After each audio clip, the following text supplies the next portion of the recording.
John इस event में सफेद घोड़े पर सवार होकर आते हैं। सफेद घोड़े की आंख पर पट्टी बंधी है। मुझे जॉन जोन्स पर गर्व है, ये बहुत शानदार था। तो जॉन एस्पिनॉल पर निशाना साध रहे हैं। ऐसा लग रहा है कि वो एस्पिनॉल से लड़ना चाहते हैं।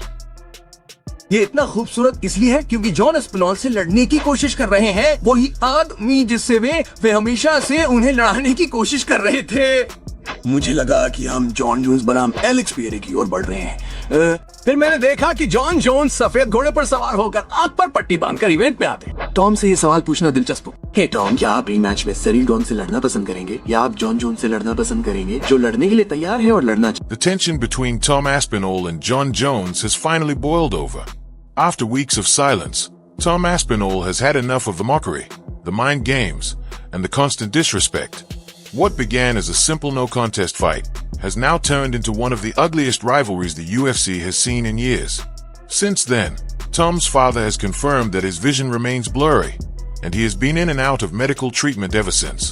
वास्तव में बहुत बुरा लग रहा था और उन्हें कहा कि आप अपनी आंखों को मजबूत बनाने के लिए प्रशिक्षित नहीं कर सकते। ये जैसा है वैसा ही है। यहाँ और यहाँ सुरक्षा है, लेकिन जाहिर तौर पर उसे कोई सुरक्षा नहीं मिली क्योंकि उंगलियां सीधी अंदर थी।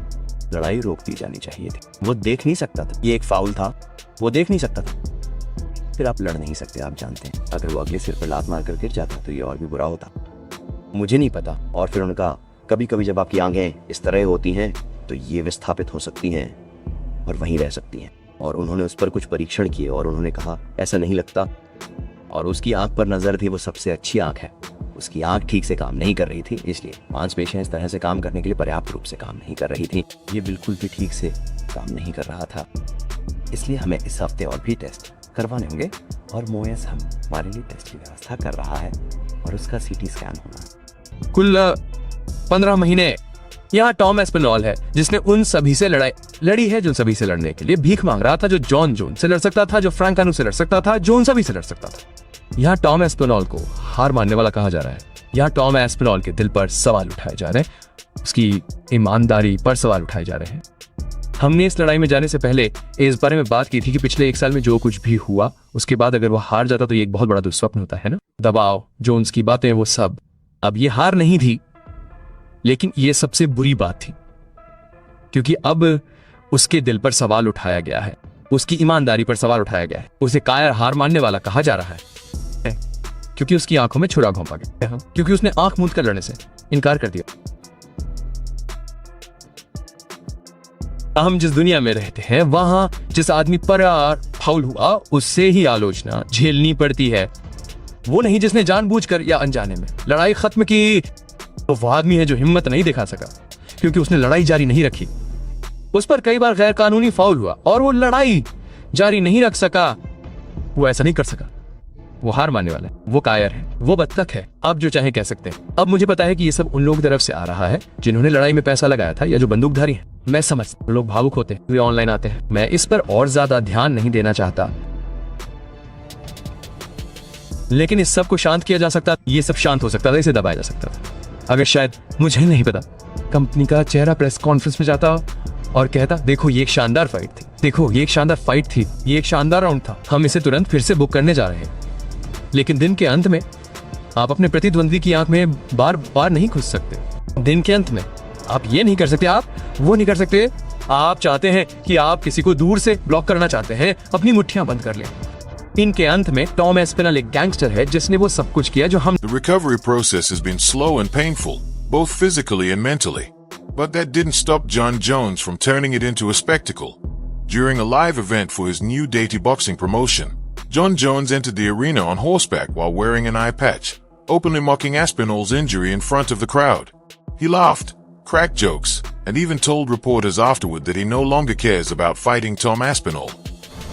उन दोनों के बीच इस लड़ाई में सीरियल अंडरडॉग था और टॉम सबसे लोकप्रिय। इस लड़ाई में हमने जो कुछ भी देखा है उससे मुझे लगा कि सीरियल बहुत अच्छा कर रहा था। क्या आपको भी ऐसा ही लगता है? और क्या आपको लगता है कि उसने सम्मान अर्जित किया है ताकि जब आप ये लड़ाई फिर से लड़ेंगे तो लोग और भी ज़्यादा परवाह करेंगे और संभावनाएं और भी ज़्यादा समान होंगी?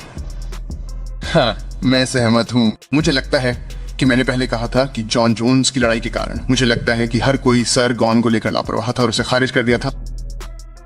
और वो मेरे ठीक पीछे है, वो आगे आ रहा है, तो आप लोग उससे पूछ सकते हैं कि उसे कैसा लगा। लेकिन मुझे लगता है कि आप जानते हैं, मुझे यकीन है कि उसके कैंप में वो इस फाइट के लिए जानवर की तरह ट्रेनिंग कर रहा था, और वो ये दुर्भाग्यपूर्ण है कि ये इस तरह से समाप्त हुआ। और हाँ, मुझे लगता है कि रीमैच में शायद और भी दिलचस्पी होगी जब उन्होंने देखा कि टॉम खून से लथपथ था, और वो आप जानते हैं कि टॉम फाइट जारी नहीं रखना चाहता था।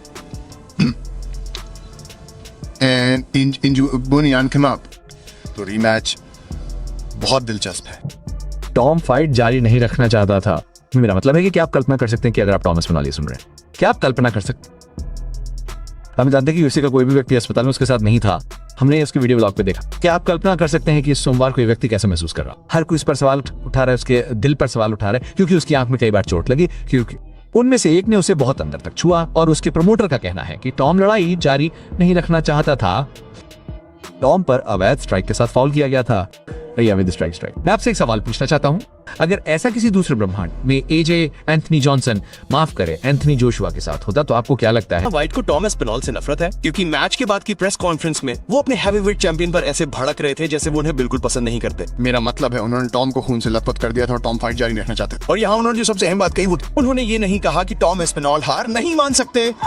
मुझे नहीं पता कि ऐसा इसलिए है क्योंकि एंडी एस्पिनॉल कहते हैं कि टॉम बॉक्सिंग में जाना चाहते हैं और उन्हें बॉक्सिंग में बड़ी कमाई करना पसंद है। वो बस एक मैनेजर और एक पिता है जो बातचीत कर रहे हैं। मैं ईमानदारी से कहूंगा, मैं डायना को संदेह कल आप लोग वो आसानी से गलत बोल सकते थे। और अगर आप YouTube पर एस्पिनॉल का वीडियो देखते हैं तो डायना व्हाइट लॉकर रूम में है, उसे शुभकामनाएं। मुझे यकीन है कि टॉम एस्पिनॉल और उसके पिता के साथ उसके अच्छे संबंध, क्योंकि डायना व्हाइट ईमानदारी से कहे तो अगर उसके पास टॉम एस्पिनॉल नहीं है तो उसके पास कोई हैवीवेट डिवीजन नहीं है। अगर आपने UFC 321 कार्ड पर मौजूद अन्य हैवीवेट फाइट्स देखी है तो ये बिल्कुल He now claims that the only fight he wants is a massive super fight with Alex Pereira at the rumored White House event next year. The MMA community was outraged. Fans called it low, classless, and completely disrespectful. For a fighter who has been protected by the UFC for years, Jon Jones has now crossed a line by publicly humiliating someone who is still recovering from a serious injury. Sources close to Tom Aspinall say he is furious behind the scenes. Tom ने कुछ भी गलत नहीं किया। Tom को आंख में चोट लगी थी। वास्तव में उसकी दोनों आंखों में चोट लगी थी। अब मुझे विश्वास नहीं है कि सरियल ने जानबूझकर ऐसा किया। इसलिए मैं भी नहीं कर सकता या नहीं हूं। सरियल पर गुस्सा हूं, लेकिन मैं गुस्सा हूं। मैं किसी को दोष देने की कोशिश कर रहा हूं, लेकिन मुझे नहीं पता कि किसे दोष दूं। अब उससे पहले, ठीक है, एक बहुत ही दिलचस्प लड़ाई चल रही थी। इस लड़ाई में कहानी यह है कि टॉम के पास उसे नॉकआउट करने की ताकत है। हम ये नहीं कह रहे कि टॉम एक बेहतर किक बॉक्सर है। हम जानते हैं कि सरियल अपने जीवन के कई वर्षों तक है। हम जानते हैं कि सरियल ने 30 से अधिक पेशेवर किक बॉक्सिंग मुकाबले खेले, लेकिन टॉम थोड़ा छोटा है, थोड़ा बड़ा है। अगर आप केवल परिणामों को देखना चाहते हैं तो उसके पास थोड़ी बेहतर ताकत है और उसे नॉकआउट करने की क्षमता है। हालांकि अगर टॉम इसका परीक्षण करता है और उसे नॉकआउट नहीं करता है तो उसे नीचे गिरा देगा और उसे पीट देगा। मेरा मतलब है, ये विश्वास था दोस्तों। टॉम को 3.5 में से 1 का समर्थन प्राप्त था। टॉम ने हर उस व्यक्ति से कहा जो सुनने को तैयार था, मुझे 3.5 में से 1 का समर्थन नहीं मिलना चाहिए। मुझे सरियल गॉन बहुत पसंद नहीं है, लेकिन मैं जानता हूं कि सरियल गॉन एक खतरनाक खिलाड़ी है, प्रतिद्वंदी खासतौर पर मेरी शैली के साथ। टॉम कैंटन ने कहा, उन्होंने कहा, देखो मैं जो भी परेशानियां देता हूं उसे भी वही परेशानियां होती हैं। मैं हैवीवेट के लिए अपने पैरों पर अच्छी तरह से मैं हैवीवेट के लिए अपने पैरों पर मजबूत हूँ। मैं हैवीवेट के लिए कदम रखने और व्यापार करने से नहीं डरता। वो वही सब चीजें करता है। एक खास बात थी वो ये कि सरियल डिफेंसिवली अपने पैरों पर बेहतर था। सरियल के पास अपने अनुभव के कारण रोल करने की क्षमता है और मैं इसे आपके सामने इसलिए रख रहा हूं क्योंकि ये दिख रहा था हमारे पास 2 मिनट और 33 सेकंड थे, लेकिन ये दिख रहा था। मेरा मतलब है ये लोग बाहर गए और एक दूसरे को जानने लगे। टॉम ने टेकडाउन के लिए कोशिश की, उसने एक और टेकडाउन की कोशिश भी नहीं की। इसका क्या मतलब है? और हमारे पास इस नतीजे पर पहुंचने के लिए पर्याप्त सबूत क्यों है कि टॉम उसे टेकडाउन नहीं कर सका, या कम से कम टॉम को यकीन था कि वो उसे टेकडाउन नहीं कर सकता। आपको लगा कि आप वो शॉट लेना चाहते हैं या आप उसे इसलिए आउट कर रहे थे क्योंकि आप आई पॉक से आगे बढ़ने में सक्षम थे? हाँ, ऐसा हैंग के लिए चैंपियन होना और हैंग क्विक होना, क्योंकि पोकी आई भी करता है, और तीसरा क्योंकि हैंग ट्रेनिंग पार्टनर है और मैं उसके साथ पहले राउंड में नॉकिंग मॉम की तरह करता हूँ।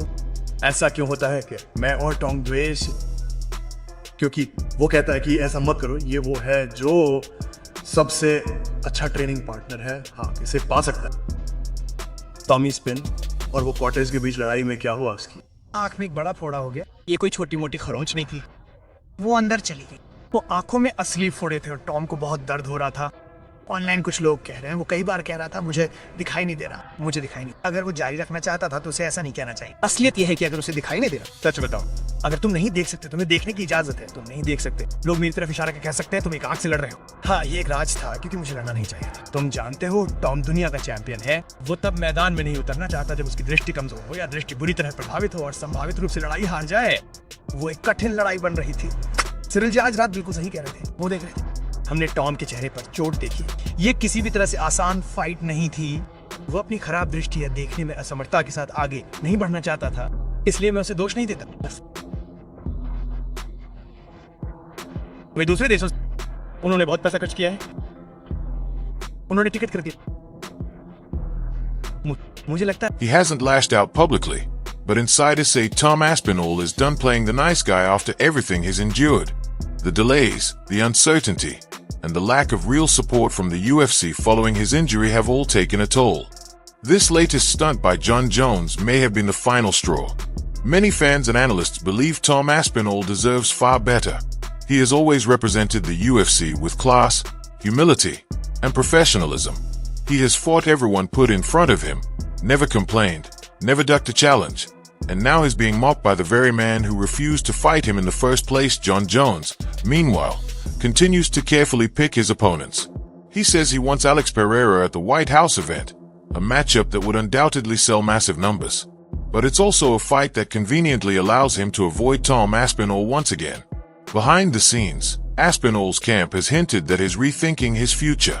His father, Andy Aspinall, has said multiple times that Tom has had enough of how the UFC treats its fighters. And after everything Dana White and the organization have done recently, this could mark the beginning of the end. That if Tom Aspinall walks away from the UFC after his current deal expires, it wouldn't come as a shock. He's young, powerful, and extremely skilled. He could easily transition to boxing and earn 10 times what he makes now. Fighters like Francis Ngannou have already proven it's possible.